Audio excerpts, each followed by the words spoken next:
આકાશવાણી ભુજ સમાચાર કલ્પના શાહ વાંચે છે. નમસ્કાર. ભારતીય મહિલા ટીમે દક્ષિણ આફ્રિકાની ટીમને 52 રને હરાવી પ્રથમવાર મહિલા વિશ્વકપનો ખિતાબ જીતી લીધો છે. હરમનપ્રીત કૌરના સુકાની પદેની ટીમ એશિયા ખંડમાં આ ખિતાબ જીતી લઈ મહિલા ક્રિકેટ જગતમાં નવા ઇતિહાસનું આલેખન કર્યું છે.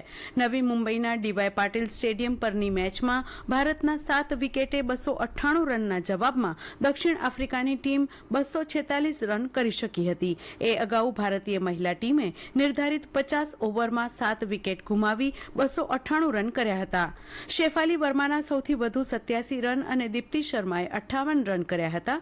દીપ્તિ શર્માએ દક્ષિણ આફ્રિકાની ટીમની 5 વિકેટ ઝડપી હતી. પ્રધાનમંત્રી નરેન્દ્ર મોદી, ગૃહમંત્રી અમિત શાહ સહિત અગ્રણીઓએ ભારતીય મહિલા ટીમની ઐતિહાસિક જીત બદલ અભિનંદન આપ્યા છે. ભારતીય અવકાશ સંશોધન કેન્દ્ર ઇસરોએ ગઈકાલે સાંજે શ્રીહરિકોટાથી ભારતના સૌથી ભારે સંચાર ઉપગ્રહ CMS-03નું પ્રક્ષેપણ કર્યું. ભારતીય પ્રક્ષેપણ વાહન દ્વારા લઈ જવામાં આવેલ હેવી લિફ્ટ રોકેટને જીઓસિન્ક્રોનસ ટ્રાન્સફર ઓર્બિટ GTOમાં સાંજે 5:26 સતીશ ધવન સ્પેસ સેન્ટરથી ઉડાન ભરી. આ મિશનનો હેતુ નૌકાદળના સંદેશા વ્યવહારને વધારવા અને દૂરના પ્રદેશોમાં ડિજિટલ કનેક્ટિવિટીને વેગ આપવાનો છે. આ ભારતના સૌથી શક્તિશાળી રોકેટની 5મી ઓપરેશનલ ફ્લાઇટ છે. આ ઉપગ્રહ એક મલ્ટીબેન્ડ લશ્કરી સંચાર પ્રણાલી છે. પ્રધાનમંત્રી નરેન્દ્ર મોદીએ ભારતના સૌથી ભારે સંચાર ઉપગ્રહ CMS-03ના સફળ પ્રક્ષેપણ બદલ ઇસરોને અભિનંદન પાઠવ્યા. સોશિયલ મીડિયા સંદેશમાં શ્રી મોદીએ અવકાશ ક્ષેત્ર કેવી રીતે શ્રેષ્ઠતા અને નવીનતાનો પર્યાય બની ગયું છે તેની પ્રશંસા કરી. તેમણે ભાર મૂક્યો કે દેશના અવકાશ વૈજ્ઞાનિકો દ્વારા સંચાલિત આ સફળતાઓએ રાષ્ટ્રીય પ્રગતિને વેગ આપ્યો છે અને અસંખ્ય લોકોને સશક્ત બનાવ્યા છે. રાજ્યમાં કમોસમી વરસાદથી ખેતીના પાકને થયેલા નુકસાન સામે સરકાર ટૂંક સમયમાં સહાય પેકેજ જાહેર કરશે.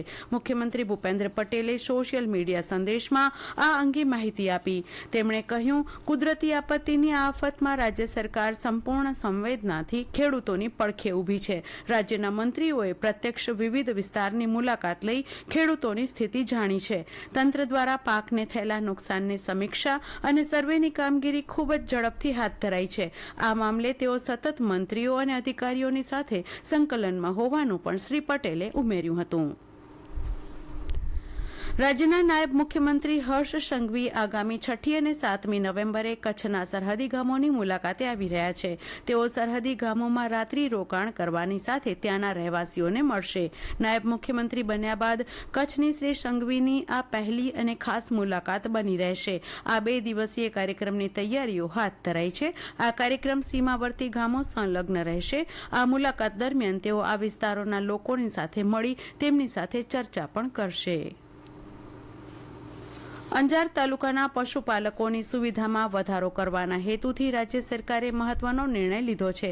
જે અંતર્ગત અંજાર તાલુકાના વરસામેડી, ટપ્પર, માથક, મિંદિયાળા, ભાલોટ એમ 5 નવા પશુ દવાખાનાઓ મંજૂર કરાયા છે. અંજારના ધારાસભ્ય અને ઉચ્ચ ટેકનિકલ શિક્ષણ વિભાગના રાજ્યમંત્રી ત્રિકમભાઈ છાંગાની રજૂઆતને પગલે રાજ્ય સરકારે આ પશુપાલનલક્ષી મહત્વનો નિર્ણય લીધો છે.